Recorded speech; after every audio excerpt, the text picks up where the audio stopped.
Hey guys, Scan here from GLHFtv. Before I get on to Volume 3 of AE Changes, I wanted to go back and look at some of the things that some of our viewers pointed out I had missed on some characters. So let's go through some updates and see what things I missed. Rufus's Messiah Kick got a slight nerf. It now does 20 fewer damage than it did in Super Street Fighter 4. However, an interesting move and a buff I was absolutely not expecting, Seth's Spin Kick now does extra damage. In Super Street Fighter 4, the hard version did 120 damage. In AE, that's been buffed all the way up to 150. That's a pretty significant buff for that character. Seth's head stomps now take a lot more specific timing with the button presses as well. Ken can now light Shoryuken to EX Hadouken just like Ryu, but in an interesting nerf, his EX Air Tatsu is now no longer an overhead. Adon has a new combo, Standing Medium Punch at close range to Light Jaguar Kick. It's an easy combo, but it's pretty high damage. Also, his wake up speed was nerfed.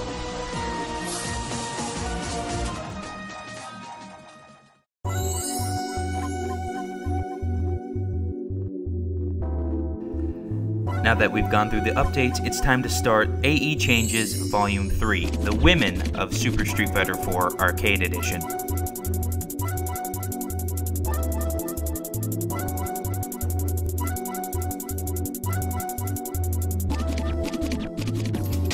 While its damage has been reduced, you're going to find that Juri's Charge Kick is now a much better tool than it used to be.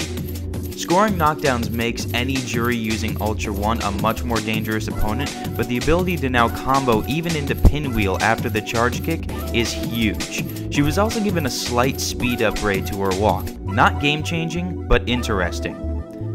Poor Chun-Li has seen nothing but nerfs, it would appear. Her focus attack just seems easier to hit. The hitbox on it must have been changed, but her biggest change comes in the form of her backflip kick. The startup on this move is now so slow, it's going to be much more difficult to use as an anti-air. Add in that there was a reduction to the stun on her sweep and the fact that her damage for her standing medium punch was reduced. It's a set of nerfs, but it's a very strange set of nerfs.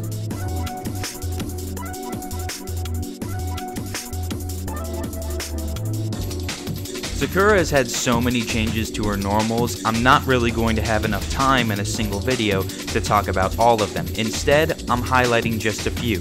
Bar Standing Medium Punch, special cancelable just like Ryu's is. Her air-to-air Tatsu, much better. It now lands multiple hits, but the icing on the cake for her is probably the fact that her Crouching Fierce Punch now has an even better hitbox. It was a great move beforehand, it's now brilliant.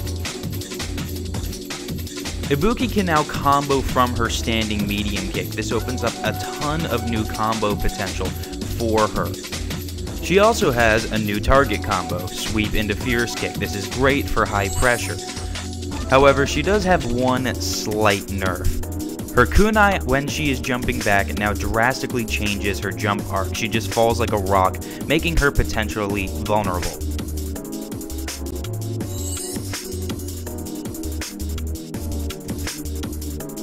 For the life of me, I can only find one change to Sea Viper. The hitbox on her Ultra 2 was made significantly larger. She's normally an Ultra 1 character, but this might convince some players to switch over. Cammy's most blatant change is of course the change to the height at which you can do her dive kick. You used to be able to Tiger Knee it, and you still can with her EX version, but now you have to be at about Ryu's head height to be able to pull off a dive kick. The recovery on a lot of her normals was also reduced. Her close standing light punch, her close standing fierce punch, bar standing fierce punch, and even crouching fierce punch really stick out to me. You'll also find that the bounce distance, I call, from her cannon spike now is significantly less. You have to be careful that you won't get punished on block.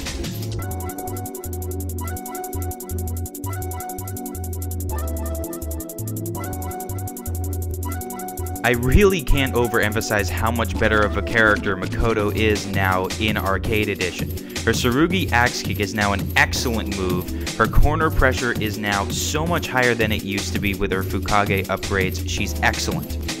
Now she has one new interesting property. Don't forget that when anyone crumples, they are for a moment in a mid-air state.